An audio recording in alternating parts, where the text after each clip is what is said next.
Hi, I'm attorney Gregory Dell, and today my law partner and I, Stephen Jessup, are going to discuss cervical neck disorders, also commonly known as anything having to do with your neck. So throughout the years, we've handled thousands of disability claims for people who have what I consider to be chronic neck pain or have had injuries as a result of an accident that resulted in a problem with your neck. So I would say, Steve, probably at least 25–30% of the claims that we handle deal with people who have some kind of neck disorder. I think you usually see neck pain, especially in relation to also any other type of back pain, lumbar problems, stuff like that. I would agree with that. I find the disability carriers are always challenging neck pain type claims because of the fact that they're so common, especially even more common as people get up over age 50 and start to have what we know as degenerative disc disease in their neck.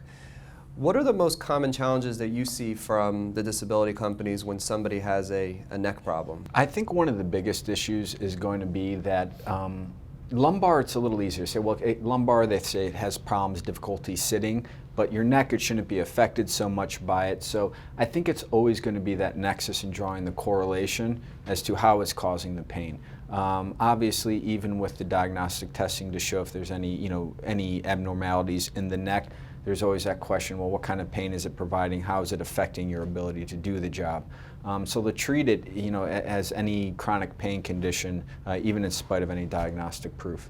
I think you bring up a good point making the comparison between someone who has a back problem versus a neck problem. Because with the back problem, they say, okay, you can't lift certain things, you can't sit at your desk, I understand that. But a lot of people have desk jobs, and then they say, well, how's your neck preventing you from sitting at your computer? Well, I think the biggest thing with that, most people, their posture, when they're typing, they're hunched over, and as you hunch over, your neck automatically pulls forward. And like with dentists or doctors who get a lot of neck problems, it's that the weight of the head pulling on the neck that causes the pain and the problem. So, unless you have perfect, posture sitting at a desk, usually you have a forward tilt, so it's putting strain on the neck throughout the day. Right. I think the other thing that I always try to explain to the disability insurance companies is the fact that, especially dealing with neck pain, a lot of people have neck pain, have radiating pain, goes down their arm, it causes numbness in their fingers, especially while they're at the computer. But whether it's neck pain, back pain, knee pain, shoulder pain, whatever that pain is,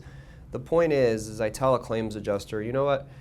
Put yourself in an uncomfortable position for 3 minutes and think about how you feel during those 3 minutes while we're on the phone if I'm talking to them.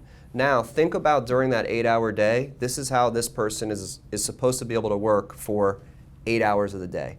And the people that I speak to, I know you speak to, say, look, I have pain all day. Is it always the same? No.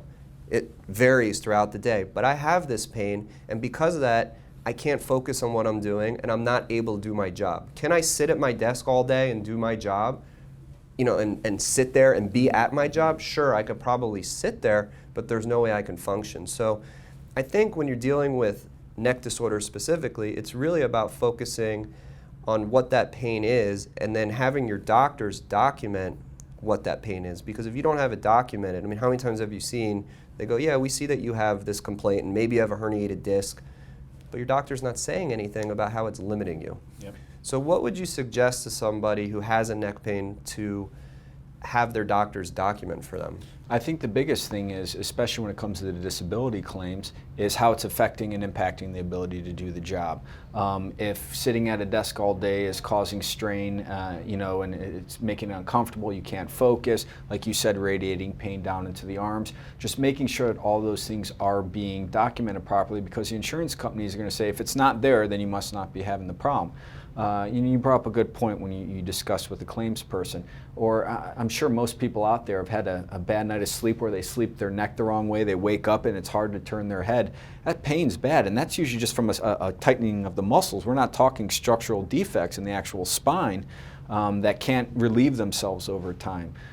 So it's always just documenting that nexus between how the pain is affecting your ability to do what your job requires. And then you reminded me, it's a double-edged sword, because a lot of these people with the pain, they get onto strong painkillers. Mm-hmm. And then the painkillers they cause cognitive difficulties for you, yeah. And then you're unable to focus on your job because of the side effects of the medication. So it's a vicious cycle. You don't take the pain meds, you're in pain. You take the pain meds, it relieves the pain a little bit, but you're still, you still can't work.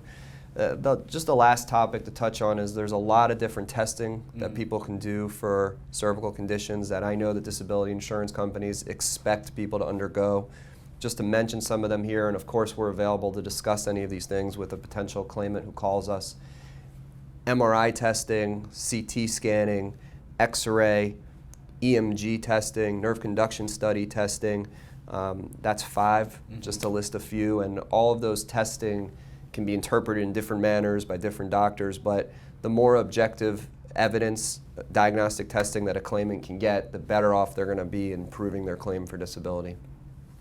So in summary, if you have a neck disorder that's preventing you from being able to perform the duties of your job or any occupation, feel free to call us at any time. We're happy to provide you with a free consultation and let you know right away whether or not we're able to assist you in collecting long-term or short-term disability benefits.